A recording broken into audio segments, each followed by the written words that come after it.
ಹರೇ ಕೃಷ್ಣ. ಮನವೇ, ಈ ಸ್ವಾರ್ಥದಿಂದ ತುಂಬಿರುವ ಜಗತ್ತಿನಲ್ಲಿ ಒಂದು ಸತ್ಯವನ್ನು ತಿಳಿದುಕೋ. ನಿನ್ನ ಕಣ್ಣೀರು, ನಿನ್ನ ದುಃಖ, ನಿನ್ನ ನೋವನ್ನು ಎಲ್ಲರೂ ಅರ್ಥ ಮಾಡಿಕೊಳ್ಳುತ್ತಾರೆ ಎಂದು ನಿರೀಕ್ಷಿಸಬೇಡ. ಭಗವಾನ್ ಶ್ರೀಕೃಷ್ಣರು ಭಗವದ್ಗೀತೆಯಲ್ಲಿ ಹೇಳುತ್ತಾರೆ, ಸುಖ ದುಃಖಗಳನ್ನು ಸಮಭಾವದಿಂದ ಸ್ವೀಕರಿಸುವವನೇ ನಿಜವಾದ ಯೋಗಿ. ನಿನ್ನ ಜೀವನದಲ್ಲಿ ಏನು ಬರುತ್ತಿದೆಯೋ ಅದನ್ನು ಸ್ವೀಕರಿಸು. ಯಾಕೆಂದರೆ ಪ್ರತಿಯೊಂದು ಘಟನೆ, ಪ್ರತಿಯೊಂದು ಅನುಭವ, ಪ್ರತಿಯೊಂದು ನೋವು ನಿನ್ನನ್ನು ಹೊಸ ವ್ಯಕ್ತಿಯನ್ನಾಗಿ ರೂಪಿಸಲು ಬಂದಿರುತ್ತದೆ. ಶ್ರೀಕೃಷ್ಣ ಹೇಳುತ್ತಾರೆ, ಕರ್ಮ ಮಾಡು, ಫಲದ ಚಿಂತೆ ಬಿಡು. ಪ್ರೀತಿ ಬೇಕಾದರೆ ಎಲ್ಲರನ್ನು ಪ್ರೀತಿಸು, ಗೌರವ ಬೇಕಾದರೆ ಎಲ್ಲರನ್ನು ಗೌರವಿಸು. ನೀನು ಏನನ್ನು ನೀಡುತ್ತೀಯೋ ಅದೇ ಒಂದು ದಿನ ನಿನ್ನ ಬಳಿಗೆ ಮರಳಿ ಬರುತ್ತದೆ. ಯಾರಾದರೂ ನಿನ್ನನ್ನು ತಿರಸ್ಕರಿಸಿದರೆ ಚಿಂತಿಸಬೇಡ. ಯಾರಾದರೂ ನಿನ್ನನ್ನು ಹೊಗಳಿದರೆ ಅಹಂಕಾರ ಪಡಬೇಡ. ಜೀವನದಲ್ಲಿ ಏನೇ ಬಂದರೂ ಸಮಚಿತ್ತದಿಂದ ಸ್ವೀಕರಿಸು. ಮನವೇ, ನಾನು ಯಾರಿಗೂ ಬೇಡ ಎಂದು ಎಂದಿಗೂ ಅಳಬೇಡ. ಸಮಯ ಬದಲಾಗುತ್ತದೆ. ಒಂದು ದಿನ ಎಲ್ಲರಿಗೂ ನಿನ್ನ ಬೆಲೆ ತಿಳಿಯುತ್ತದೆ. ಜೀವನದಲ್ಲಿ ಕೆಲವೊಮ್ಮೆ ನಾವು ಎಷ್ಟೇ ಒಳ್ಳೆಯವರಾಗಿದ್ದರೂ ನಮ್ಮನ್ನು ಅರ್ಥ ಮಾಡಿಕೊಳ್ಳುವವರು ಕಡಿಮೆ ಆಗುತ್ತಾರೆ. ಎಷ್ಟೇ ಪ್ರಾಮಾಣಿಕವಾಗಿ ಬದುಕಿದ್ರೂ ಟೀಕಿಸುವವರು ಸಿಗುತ್ತಾರೆ. ಆಗ ಮನಸ್ಸು ಕುಗ್ಗುತ್ತದೆ. ಆದರೆ ಶ್ರೀಕೃಷ್ಣ ಹೇಳುತ್ತಾರೆ, ನೀನು ನಿನ್ನ ಕರ್ತವ್ಯವನ್ನು ಮಾಡು, ಫಲದ ಬಗ್ಗೆ ಚಿಂತಿಸಬೇಡ. ಇತರರು ನಿನ್ನ ಬಗ್ಗೆ ಏನು ಯೋಚಿಸುತ್ತಾರೆ ಎಂಬುವುದು ಮುಖ್ಯವಲ್ಲ, ನೀನು ನಿನ್ನ ಬಗ್ಗೆ ಏನು ಯೋಚಿಸುತ್ತೀಯ ಅದೇ ಮುಖ್ಯ. ಶ್ರೀಕೃಷ್ಣ ಹೇಳುತ್ತಾರೆ, ಕಷ್ಟಗಳು ನಿನ್ನನ್ನು ಒಡೆಯಲು ಬರುವುದಿಲ್ಲ, ನಿನ್ನನ್ನು ಬಲಿಷ್ಠನನ್ನಾಗಿ ಮಾಡಲು ಬರುತ್ತವೆ. ಆದ್ದರಿಂದ ಸಮಸ್ಯೆ ಬಂದಾಗ ಹೆದರಬೇಡ. ಪ್ರತಿಯೊಂದು ಬಿರುಗಾಳಿಯ ನಂತರ ಶಾಂತಿ ಬರುತ್ತದೆ. ಪ್ರತಿಯೊಂದು ಕತ್ತಲೆಯ ನಂತರ ಬೆಳಕು ಬರುತ್ತದೆ. ಯಾರಾದರೂ ನಿನ್ನನ್ನು ಬಿಟ್ಟು ಹೋದರೆ ದುಃಖ ಪಡಬೇಡ. ಯಾಕೆಂದರೆ ಜೀವನದಲ್ಲಿ ಕೆಲವರು ಪಾಠ ಕಲಿಸಲು ಬರುತ್ತಾರೆ, ಕೆಲವರು ಜೊತೆಗಿರಲು ಬರುತ್ತಾರೆ. ನಿನಗೆ ಸೇರಿದವರು ಎಂದಿಗೂ ನಿನ್ನನ್ನು ಬಿಟ್ಟು ಹೋಗುವುದಿಲ್ಲ. ಹೋಗುವವರು ನಿನಗೆ ಸೇರಿದವರೇ ಅಲ್ಲ. ನಿನ್ನ ಸಮಯವನ್ನು ವ್ಯರ್ಥ ಮಾಡಬೇಡ. ಹೋದ ಸಮಯ ಮತ್ತೆ ಬರುವುದಿಲ್ಲ. ಆದ್ದರಿಂದ ಪ್ರತಿದಿನವೂ ಹೊಸ ಅವಕಾಶ ಎಂದು ಭಾವಿಸಿ ಬದುಕು. ಶ್ರೀಕೃಷ್ಣ ಹೇಳುತ್ತಾರೆ, ತಾಳ್ಮೆ ಹೊಂದಿದವರನ್ನು ಸೋಲಿಸುವುದು ಯಾರಿಂದಲೂ ಸಾಧ್ಯವಿಲ್ಲ. ಇಂದು ನಿನ್ನ ಪರಿಶ್ರಮಕ್ಕೆ ಫಲ ಸಿಗದಿದ್ರೂ ನಾಳೆ ಖಂಡಿತ ಸಿಗುತ್ತೆ. ಬೀಜ ಬಿತ್ತಿದ ಕೂಡಲೇ ಮರ ಬೆಳೆಯುವುದಿಲ್ಲ, ಅದಕ್ಕೂ ಸಮಯ ಬೇಕು. ನಿನ್ನ ಜೀವನವನ್ನು ಯಾರೊಂದಿಗೂ ಹೋಲಿಸಿಕೊಳ್ಳಬೇಡ. ಗುಲಾಬಿ ತನ್ನ ಸಮಯಕ್ಕೆ ಅರಳುತ್ತದೆ, ಮಲ್ಲಿಗೆ ತನ್ನ ಸಮಯಕ್ಕೆ ಅರಳುತ್ತದೆ. ಅದೇ ರೀತಿ ನಿನ್ನ ಯಶಸ್ಸು ಕೂಡ ನಿನ್ನ ಸಮಯಕ್ಕೆ ಬರುತ್ತದೆ. ಕೆಟ್ಟ ದಿನಗಳು ಶಾಶ್ವತವಲ್ಲ. ಮಳೆ ಬಂದಂತೆ ಹೋಗುತ್ತದೆ, ರಾತ್ರಿ ಬಂದಂತೆ ಬೆಳಗಾಗುತ್ತದೆ. ಹಾಗೆ ದುಃಖವು ಒಂದು ದಿನ ಮುಗಿಯುತ್ತದೆ. ಶ್ರೀಕೃಷ್ಣರು ಹೇಳುತ್ತಾರೆ, ಈ ಜಗತ್ತಿನಲ್ಲಿ ಯಾವುದು ಶಾಶ್ವತವಲ್ಲ. ನಿನ್ನ ದೇಹವು ಒಂದು ದಿನ ನಶಿಸಲಿದೆ. ನಿನ್ನ ಹಣ, ಆಸ್ತಿ, ಸ್ಥಾನಮಾನ ಎಲ್ಲವೂ ಇಲ್ಲಿಯೇ ಉಳಿಯಲಿದೆ. ಆದರೆ ನಿನ್ನ ಆತ್ಮ ಮಾತ್ರ ಶಾಶ್ವತ. ಆದ್ದರಿಂದ ದೇಹದ ಸೌಂದರ್ಯದ ಬಗ್ಗೆ ಹೆಚ್ಚು ಹೆಮ್ಮೆ ಪಡಬೇಡ. ಆತ್ಮದ ಸೌಂದರ್ಯವನ್ನು ಬೆಳೆಸು. ಕೆಲವೊಮ್ಮೆ ಜೀವನದಲ್ಲಿ ನಡೆಯುವ ಕೆಟ್ಟ ಘಟನೆಗಳು ಅಂತ್ಯವಲ್ಲ, ಅವು ಹೊಸ ಆರಂಭದ ಸಂಕೇತ. ನಿನ್ನ ಪರಿಸ್ಥಿತಿ ತುಂಬ ಕೆಟ್ಟದಾಗಿರುವಾಗ ಎರಡು ವಿಷಯಗಳನ್ನು ಗಟ್ಟಿಯಾಗಿ ಹಿಡಿದುಕೋ: ಸಮಯ ಮತ್ತು ದೇವರು. ಸಮಯಕ್ಕೆ ಕಲ್ಲಿದ್ದಲನ್ನು ವಜ್ರವನ್ನಾಗಿ ಮಾಡುವ ಶಕ್ತಿ ಇದೆ. ಪರಮಾತ್ಮನಿಗೆ ಭಿಕ್ಷುಕನನ್ನು ರಾಜನನ್ನಾಗಿ ಮಾಡುವ ಶಕ್ತಿ ಇದೆ. ಇಡೀ ಜಗತ್ತಿನ ವಿರುದ್ಧ ನಿಂತರೂ ನೀನು ಸತ್ಯದ ಪರವಾಗಿ ಒಬ್ಬನೇ ನಿಲ್ಲುವ ಧೈರ್ಯ ಹೊಂದಿರಬೇಕು. ಸಹನೆ ನಿನ್ನದಾದರೆ ಸಕಲವೂ ನಿನ್ನದೇ. ವಿನಯ ನಿನ್ನದಾದರೆ ವಿಜಯವೂ ನಿನ್ನದೇ. ನಿನ್ನ ಮನಸ್ಸಿಗೆ ನೋವು ಕೊಟ್ಟವರನ್ನು ಬೆನ್ನಟ್ಟಿ ಹೋಗಬೇಡ. ನಿನ್ನ ಜೀವನವನ್ನು ಉತ್ತಮಗೊಳಿಸುವ ಕಡೆ ಗಮನ ಕೊಡು. ನಿನ್ನ ಮನಸ್ಸಿಗೆ ನೋವು ಕೊಡುವವರನ್ನು ನಿರ್ಲಕ್ಷಿಸು. ನಿನ್ನ ಸಮಯವೂ ಬದಲಾಗಬಹುದು, ಅವರ ಸಮಯವೂ ಬದಲಾಗಬಹುದು. ಆದ್ದರಿಂದ ಯಾರನ್ನು ಅವಮಾನಿಸಬೇಡ. ದುಃಖ ಬಂದಾಗ ಮನಸ್ಸು ಕೆಲವೊಮ್ಮೆ ಕೆಟ್ಟ ಆಲೋಚನೆಗಳನ್ನು ಹುಟ್ಟಿಸುತ್ತೆ. ಆದರೆ ನೆನಪಿಡು, ಪರೀಕ್ಷೆಯಿಂದ ಓಡುವವನು ಜಯಶಾಲಿಯಾಗುವುದಿಲ್ಲ, ಪರೀಕ್ಷೆಯನ್ನು ಎದುರಿಸುವವನೇ ವಿಜಯಿಯಾಗುತ್ತಾನೆ. ಇಂದು ನಿನಗೆ ಮೋಸವಾಗಿದೆ ಎಂದು ಕೊರಗಬೇಡ. ದೇವರು ನ್ಯಾಯ ಮಾಡಲು ತನ್ನದೇ ಆದ ಸಮಯವನ್ನು ಹೊಂದಿದ್ದಾನೆ. ಕೆಲವೊಮ್ಮೆ ಆತ ಸ್ವತಃ ಬರುತ್ತಾನೆ, ಕೆಲವೊಮ್ಮೆ ಕೆಲವು ಜನರನ್ನು ನಿನ್ನ ಸಹಾಯಕ್ಕೆ ಕಳುಹಿಸುತ್ತಾನೆ. ಸಾಧ್ಯ ಮತ್ತು ಅಸಾಧ್ಯದ ನಡುವಿನ ವ್ಯತ್ಯಾಸ ಒಂದೇ: ನಂಬಿಕೆ. ನೀನು ನಂಬಿದರೆ ಅನೇಕ ಅಸಾಧ್ಯಗಳು ಸಾಧ್ಯವಾಗುತ್ತದೆ. ನೀನು ನಿರ್ಧರಿಸಿದರೆ ಅನೇಕ ಅಡೆತಡೆಗಳು ಕರಗಿ ಹೋಗುತ್ತದೆ. ಮನವೇ, ಕೆಲವೊಮ್ಮೆ ದೊಡ್ಡ ಹೊಡೆತ ಬಿದ್ದಾಗ ಮಾತ್ರ ಮನುಷ್ಯ ಬದಲಾಗುತ್ತಾನೆ. ಆ ನೋವೇ ಅವನನ್ನು ಬಲಶಾಲಿಯನ್ನಾಗಿ ಮಾಡುತ್ತದೆ. ನೀನು ಕಳೆದುಕೊಂಡಿದ್ದನ್ನು ಯೋಚಿಸಿ ಅಳುತ್ತಿರುವಾಗ ಭಗವಂತನು ನಿನಗೆ ಇನ್ನೂ ಉತ್ತಮವಾದುದನ್ನು ಸಿದ್ಧಪಡಿಸುತ್ತಿರಬಹುದು. ಆದ್ದರಿಂದ ತಾಳ್ಮೆ ಇರಲಿ, ಭಗವಂತನ ಮೇಲೆ ನಂಬಿಕೆ ಇರಲಿ. ದ್ವೇಷ ಎಂಬುವುದು ಭಾರವಾದ ಚೀಲದಂತೆ. ನೀನು ಅದನ್ನು ಹೊತ್ತುಕೊಂಡಷ್ಟು ದಿನ ನಿನಗೆ ನೋವೆ. ಆದ್ದರಿಂದ ಕ್ಷಮಿಸಲು ಕಲಿತುಕೋ, ಬಿಡಲು ಕಲಿತುಕೋ, ಮುಂದೆ ಸಾಗಲು ಕಲಿತುಕೋ. ಬದುಕಿನ ಹೋರಾಟದಲ್ಲಿ ನೀನು ಕುಸಿದಾಗ ಧೈರ್ಯ ನಿನ್ನ ಕೈ ಹಿಡಿಯುತ್ತದೆ. ಎಲ್ಲರೂ ದೂರವಾದಾಗ ಪರಮಾತ್ಮ ನಿನ್ನ ಜೊತೆ ನಿಲ್ಲುತ್ತಾನೆ. ಶ್ರೀಕೃಷ್ಣ ಅರ್ಜುನನಿಗೆ ಹೇಳಿದಂತೆ, ಭಯಪಡಬೇಡ, ನಾನು ನಿನ್ನೊಂದಿಗಿದ್ದೇನೆ. ನಿಜವಾದ ಜ್ಞಾನಿ ಭವಿಷ್ಯದ ಭಯದಿಂದ ಕುಗ್ಗುವುದಿಲ್ಲ, ಬದಲಾಗಿ ಎದುರಿಸುವ ಶಕ್ತಿಯನ್ನು ದೇವರಿಂದ ಬೇಡುತ್ತಾನೆ.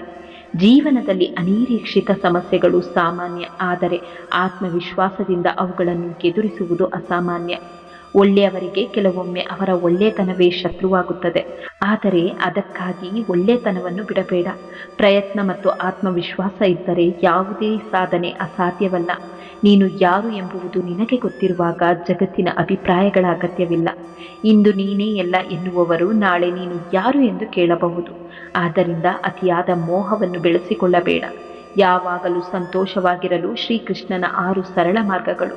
ಯಾರನ್ನೂ ದ್ವೇಷಿಸಬೇಡ. ಪ್ರಕೃತಿಯೊಂದಿಗೆ ಸಂಪರ್ಕದಲ್ಲಿರು. ಯಾರೊಂದಿಗೂ ನಿನ್ನೊಂದಿಗೆ ಹೋಲಿಸಿಕೊಳ್ಳಬೇಡ. ಭೂತಕಾಲ ಮತ್ತು ಭವಿಷ್ಯದ ಚಿಂತೆ ಬಿಡು. ದೂರುಗಳನ್ನು ಕಡಿಮೆ ಮಾಡು. ನಿನ್ನ ಧರ್ಮ ಮತ್ತು ಕರ್ತವ್ಯಕ್ಕೆ ನಿನ್ನನ್ನು ಅರ್ಪಿಸಿಕೊ. ನಿನ್ನ ನೋವು ಮತ್ತು ಅವಮಾನವನ್ನು ನಿನ್ನ ಶಕ್ತಿಯನ್ನಾಗಿ ಮಾಡಿಕೊ. ಅದೇ ಒಂದು ದಿನ ನಿನ್ನ ಯಶಸ್ಸಿನ ಮೆಟ್ಟಿಲಾಗುತ್ತೆ. ಯಾರಿಗಾಗಿ ಬದುಕುತ್ತಿದ್ದೀಯಾ ಎಂದು ಯೋಚಿಸು. ಕೊನೆಗೆ ಪ್ರತಿಯೊಬ್ಬರು ತಮ್ಮ ತಮ್ಮ ಸ್ವಾರ್ಥಕ್ಕಾಗಿಯೇ ಬದುಕುತ್ತಾರೆ. ಆದ್ದರಿಂದ ನಿನ್ನ ಆತ್ಮಸಾಕ್ಷಿಗೆ ನಿಷ್ಠನಾಗಿರು. ನಿಂದನೆಗೆ ಹೆದರಿ ಗುರಿಯನ್ನು ಬಿಡಬೇಡ. ಗುರಿ ತಲುಪಿದ ನಂತರ ನಿನ್ನನ್ನು ನಿಂದಿಸಿದವರೇ ನಿನ್ನನ್ನು ಹೊಗಳುತ್ತಾರೆ. ಕಣ್ಣಿನಿಂದ ಕಂಡದ್ದು ಎಲ್ಲವೂ ಸತ್ಯವಲ್ಲ, ಕಿವಿಯಿಂದ ಕೇಳಿದ್ದು ಎಲ್ಲವೂ ನಿಜವಲ್ಲ. ಪರಿಸ್ಥಿತಿಗಳು ಬದಲಾಗುತ್ತೆ, ಜನರು ಬದಲಾಗುತ್ತಾರೆ. ಆದ್ದರಿಂದ ವಿವೇಕದಿಂದ ಬದುಕು. ಯಶಸ್ಸಿಗಿಂತಲೂ ತೃಪ್ತಿ ಮುಖ್ಯ. ಯಶಸ್ಸನ್ನು ಜಗತ್ತು ಅಳೆಯುತ್ತದೆ, ಆದರೆ ಸಮಾಧಾನವನ್ನು ನಿನ್ನ ಹೃದಯ ಅಳೆಯುತ್ತದೆ. ಇಲ್ಲಿಯವರೆಗೆ ನಡೆದದ್ದೆಲ್ಲ ಒಳ್ಳೆಯದೇ. ಈಗ ನಡೆಯುತ್ತಿರುವುದು ಒಳ್ಳೆಯದೇ. ಮುಂದೆ ನಡೆಯುವುದು ಒಳ್ಳೆಯದಕ್ಕಾಗಿಯೇ. ಈ ನಂಬಿಕೆಯಿಂದ ಬದುಕು. ಪರಿಸ್ಥಿತಿಗಳು ನಿನ್ನನ್ನು ಎಷ್ಟು ಹೊಡೆಯುತ್ತವೆಯೋ ಅಷ್ಟೇ ನಿನ್ನನ್ನು ಗಟ್ಟಿಗೊಳಿಸುತ್ತದೆ. ಕೊನೆಯಲ್ಲಿ ಶ್ರೀಕೃಷ್ಣನ ಒಂದು ಅಮೂಲ್ಯ ಸಂದೇಶ: ಯಾವ ವ್ಯಕ್ತಿ ಸುಖದಲ್ಲಿಯೂ ದುಃಖದಲ್ಲಿಯೂ ಸಮಭಾವದಿಂದ ಇರುತ್ತಾನೋ, ಯಾವ ವ್ಯಕ್ತಿ ಹೊಗಳಿಕೆಯಲ್ಲಿಯೂ ನಿಂದನೆಯಲ್ಲಿಯೂ ಅಚಲನಾಗಿರುತ್ತಾನೋ ಅವನೇ ನಿಜವಾದ ಯೋಗಿ, ಅವನೇ ನಿಜವಾದ ವಿಜಯ. ಹೋಲಿಕೆ ಸಂತೋಷದ ದೊಡ್ಡ ಶತ್ರು. ನಿನ್ನ ಬಳಿ ಏನಿದೆಯೋ ಅದಕ್ಕೆ ಕೃತಜ್ಞನಾಗು. ಕೃತಜ್ಞತೆ ಇರುವ ಮನಸ್ಸು ಎಂದಿಗೂ ಬಡವನಾಗುವುದಿಲ್ಲ. ಯಾರನ್ನೂ ದ್ವೇಷಿಸಬೇಡ. ದ್ವೇಷದಿಂದ ಮೊದಲು ಸುಡುವುದು ನಮ್ಮ ಮನಸ್ಸೇ. ಶ್ರೀಕೃಷ್ಣ ಹೇಳುತ್ತಾರೆ, ಕ್ಷಮೆ ದುರ್ಬಲರ ಗುಣವಲ್ಲ, ಅದು ಬಲಿಷ್ಠರ ಗುಣ. ಕ್ಷಮಿಸು, ಆದರೆ ಮತ್ತೆ ಅದೇ ತಪ್ಪಿಗೆ ಅವಕಾಶ ಕೊಡಬೇಡ. ಕೆಲವರು ನಿನ್ನ ಒಳ್ಳೆಯತನವನ್ನು ದುರುಪಯೋಗಪಡಿಸಿಕೊಳ್ಳಬಹುದು. ಅದಕ್ಕಾಗಿ ಒಳ್ಳೆಯವರಾಗಿರುವುದನ್ನು ಬಿಡಬೇಡ. ಸೂರ್ಯ ಎಲ್ಲರ ಮೇಲೂ ಬೆಳಕು ಚೆಲ್ಲುತ್ತಾನೆ. ಕೆಲವರು ಅದರ ಮೌಲ್ಯವನ್ನು ಅರಿಯುತ್ತಾರೆ, ಕೆಲವರು ಅರಿಯುವುದಿಲ್ಲ. ನಿನ್ನ ಸ್ವಭಾವವನ್ನು ಇತರರ ವರ್ತನೆಯ ಆಧಾರದ ಮೇಲೆ ಬದಲಾಯಿಸಬೇಡ. ಜೀವನದಲ್ಲಿ 3 ವಿಷಯಗಳನ್ನು ನೆನಪಿಟ್ಟುಕೋ. ಎಲ್ಲವೂ ತಾತ್ಕಾಲಿಕ. ಯಾವುದೇ ಪರಿಸ್ಥಿತಿ ಶಾಶ್ವತವಲ್ಲ. ದೇವರ ಸಮಯ ಯಾವಾಗಲೂ ಸರಿಯಿರುತ್ತದೆ. ನೀನು ಇಂದು ಅನುಭವಿಸುತ್ತಿರುವ ನೋವು ನಾಳೆ ನಿನ್ನ ಶಕ್ತಿಯಾಗಬಹುದು. ಶ್ರೀಕೃಷ್ಣ ಹೇಳುತ್ತಾರೆ, ಪ್ರತಿ ಅಂತ್ಯವೂ ಒಂದು ಹೊಸ ಆರಂಭವಾಗಿದೆ. ಆದ್ದರಿಂದ ಸೋಲಿಗೆ ಹೆದರಬೇಡ. ಸೋಲು ಎಂದರೆ ಮುಗಿಯಿತು ಎಂದಲ್ಲ, ಅದು ಹೊಸ ಪಾಠದ ಆರಂಭ. ನಿನ್ನ ಕನಸುಗಳಿಗಾಗಿ ಹೋರಾಡು. ಜನರು ನಿನ್ನನ್ನು ನಂಬದಿದ್ದರೂ ಪರವಾಗಿಲ್ಲ, ನೀನು ನಿನ್ನನ್ನು ನಂಬು. ಆತ್ಮವಿಶ್ವಾಸ ಇರುವವನಿಗೆ ಅಸಾಧ್ಯ ಎಂಬ ಪದವಿಲ್ಲ. ಜೀವನದಲ್ಲಿ ಹಣ ಮುಖ್ಯ, ಆದರೆ ಮನಸ್ಸಿನ ಶಾಂತಿ ಅದಕ್ಕಿಂತಲೂ ಮುಖ್ಯ. ದೊಡ್ಡ ಮನೆ ಇರಬಹುದು, ಆದರೆ ಸಂತೋಷ ಇರದಿದ್ದರೆ ಏನು ಪ್ರಯೋಜನ? ದೊಡ್ಡ ಹುದ್ದೆ ಇರಬಹುದು, ಆದರೆ ಮನಸ್ಸಿಗೆ ನೆಮ್ಮದಿ ಇಲ್ಲದಿದ್ದರೆ ಅದರಿಂದ ಏನು ಪ್ರಯೋಜನ? ಆದ್ದರಿಂದ ಸಂತೋಷವನ್ನು ಹೊರಗಡೆ ಹುಡುಕಬೇಡ, ಅದು ನಿನ್ನೊಳಗೇ ಇದೆ. ಶ್ರೀಕೃಷ್ಣ ಹೇಳುತ್ತಾರೆ, ಮನಸ್ಸನ್ನು ಗೆದ್ದವನು ಜಗತ್ತನ್ನೇ ಗೆದ್ದವನಾಗುತ್ತಾನೆ. ಇಂದು ಏನೇ ಕಷ್ಟದಲ್ಲಿದ್ರೂ ನೆನಪಿಡು, ದೇವರು ನಿನ್ನನ್ನು ಮರೆತಿಲ್ಲ. ನಿನ್ನ ಪ್ರಾರ್ಥನೆ ವ್ಯರ್ಥವಾಗಿಲ್ಲ, ನಿನ್ನ ಪರಿಶ್ರಮ ನಷ್ಟವಾಗಿಲ್ಲ. ಸರಿಯಾದ ಸಮಯದಲ್ಲಿ ಎಲ್ಲವೂ ನಿನಗೆ ಸಿಗುತ್ತದೆ. ಕೊನೆಯ ಸಂದೇಶ: ಕಣ್ಣೀರು ಹಾಕಬೇಡ. ಆಗುವುದೆಲ್ಲ ಒಳ್ಳೆಯದಕ್ಕೆ. ತಾಳ್ಮೆ ಇಡು, ಸಮಯವೇ ಉತ್ತರ ಕೊಡುತ್ತದೆ. ಜೀವನ ಇರುವುದೇ 2 ದಿನ. ಒಂದು ನಿನ್ನ ಪರವಾದ ದಿನ, ಮತ್ತೊಂದು ನಿನ್ನ ವಿರುದ್ಧವಾದ ದಿನ. ಪರವಾದ ದಿನದಲ್ಲಿ ಅಹಂಕಾರ ತೋರಿಸಬೇಡ. ವಿರುದ್ಧವಾದ ದಿನದಲ್ಲಿ ತಾಳ್ಮೆ ಕಳೆದುಕೊಳ್ಳಬೇಡ. ಒಳ್ಳೆಯ ಸಮಯದಲ್ಲಿ ವಿನಯ ಇರಲಿ, ಕೆಟ್ಟ ಸಮಯದಲ್ಲಿ ತಾಳ್ಮೆ ಇರಲಿ. ನಿನ್ನ ಜೀವನದಲ್ಲಿ ಕೆಲವರು ಬರುತ್ತಾರೆ, ಕೆಲವರು ಹೋಗುತ್ತಾರೆ. ಕೆಲವರು ನಗಿಸುತ್ತಾರೆ, ಕೆಲವರು ನೋವು ಕೊಡುತ್ತಾರೆ. ಆದರೆ ಪ್ರತಿಯೊಬ್ಬರೂ ನಿನಗೆ ಒಂದು ಪಾಠ ಕಲಿಸಿ ಹೋಗುತ್ತಾರೆ. ಆದ್ದರಿಂದ ಯಾರನ್ನು ದ್ವೇಷಿಸಬೇಡ. ಯಾವುದನ್ನು ಶಾಶ್ವತ ಎಂದು ಭಾವಿಸಬೇಡ. ಅರ್ಜುನ ಕೃಷ್ಣನ ಜೊತೆ ಇದ್ದಾಗ ಅನೇಕ ಸಾಹಸ ಕಾರ್ಯಗಳನ್ನು ಮಾಡಿದ್ದ. ಆದರೆ ಕೃಷ್ಣ ಪರಂಧಾಮಕ್ಕೆ ತೆರಳಿದ ಮೇಲೆ ಸಾಮಾನ್ಯರಾದ ದರೋಡೆಕೋರರನ್ನು ಅವನಿಂದ ಎದುರಿಸಲಾಗಲಿಲ್ಲ. ಕೃಷ್ಣನಿಲ್ಲದ ನಮ್ಮ ಜೀವನ ಅರ್ಜುನನಂತೆ. ಭಗವಂತನ ಅನುಗ್ರಹವಿಲ್ಲದಿದ್ದರೆ ನಮ್ಮಿಂದ ಯಾವ ಕಾರ್ಯವೂ ಸಾಧ್ಯವಿಲ್ಲ. ದೊಡ್ಡ ದೊಡ್ಡ ಯಂತ್ರ ಒಂದೊಂದು ವಿಚಿತ್ರ ಕಾರ್ಯಗಳನ್ನು ಮಾಡುತ್ತವೆ, ಆದರೆ ವಿದ್ಯುತ್ ಇಲ್ಲದಿದ್ದರೆ ಅವೆಲ್ಲವೂ ಸ್ತಬ್ಧ.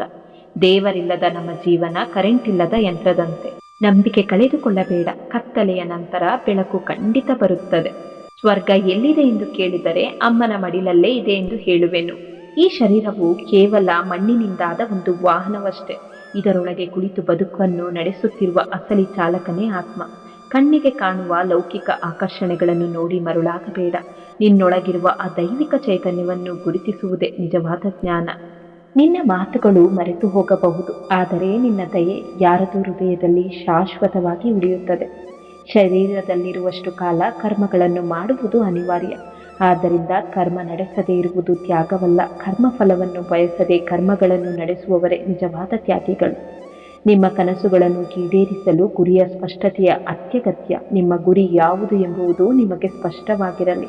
ಮನಸ್ಸು ಬಿಚ್ಚಿ ನಗುವುದು, ಯಾರಿಗೂ ಕೇಡು ಬಗೆಯದೆ ಎಲ್ಲರಿಗೂ ಪ್ರೀತಿಪಾತ್ರನಾಗುವುದು ಒಬ್ಬ ವ್ಯಕ್ತಿಯ ಯಶಸ್ಸಿನ ಅಳತೆಗೋಲುಗಳು. ಜ್ಞಾನವಿದೆ ಎಂದು ಸುಮ್ಮನೆ ಕುಳಿತರೆ ಪ್ರಯೋಜನವಿಲ್ಲ. ಜ್ಞಾನದ ಬಳಕೆಯ ದಾರಿ ತಿಳಿದವರು ಮಾತ್ರ ಯಶಸ್ವಿಯಾಗುತ್ತಾರೆ. ಹೋದ ಸಮಯ ಮರಳಿಬಾರದು. ಕಳೆದುಕೊಂಡ ನಂಬಿಕೆ ತಿರುಗಿ ಸಿಗದು. ವಯಸ್ಸಾಗುವುದು ಶರೀರಕ್ಕೆ ಹೊರತು ಆತ್ಮಕ್ಕಲ್ಲ. ಸಾಯುವ ಮುನ್ನ 4 ಜನ ನೆನೆಯುವಂತೆ ಬದುಕುವುದು ನಿಜವಾದ ಆಧ್ಯಾತ್ಮ. ಸಮಯ ಒಳ್ಳೆಯದೇ ಆಗಲಿ ಕೆಟ್ಟದ್ದೇ ಆಗಲಿ ಒಂದು ಪಾಠವನ್ನಂತೂ ಕಲಿಸಿಯೇ ಕಲಿಸುತ್ತದೆ. ಒಳ್ಳೆಯ ಸಮಯದಲ್ಲಿ ಎಲ್ಲರೂ ನಮ್ಮವರಾಗಿದ್ದರೆ ಕೆಟ್ಟ ಸಮಯದಲ್ಲಿ ನಮ್ಮವರೇ ಬೇರೆಯವರಾಗಿ ಬದಲಾಗಿರುತ್ತಾರೆ. ಭಗವಂತ ಫಲವನ್ನು ಕೊಡತಕ್ಕವ, ನನ್ನಿಂದ ಕರ್ಮವನ್ನು ಮಾಡಿಸತಕ್ಕವನು ಅವನೇ.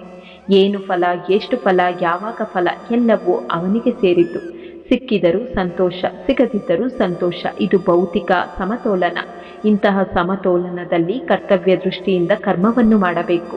ಬೆಳೆಸಿದವರೆದುರು ಬಾಗಿದರೆ ಬದುಕು, ಅರಿವಿನೆದರು ಬಾಗಿದರೆ ಬೆಳಕು. ಪ್ರೀತಿ ವಿಧೇಯತೆಗಳಲ್ಲಿ ಬಾಗುವವರು ಎಲ್ಲರದೆಯ ಗೆಲ್ಲಬಲ್ಲರು. ದರ್ಪ ಅಹಂಕಾರಗಳಲ್ಲಿ ಬೀಗುವವರು ಕಾಲನೆದುರು ಉರಿದು ಬೂದಿಯಾಗುವರು. ಇದು ಜಗದ ಸತ್ಯ, ಯುಗ ಯುಗದ ಸತ್ಯ.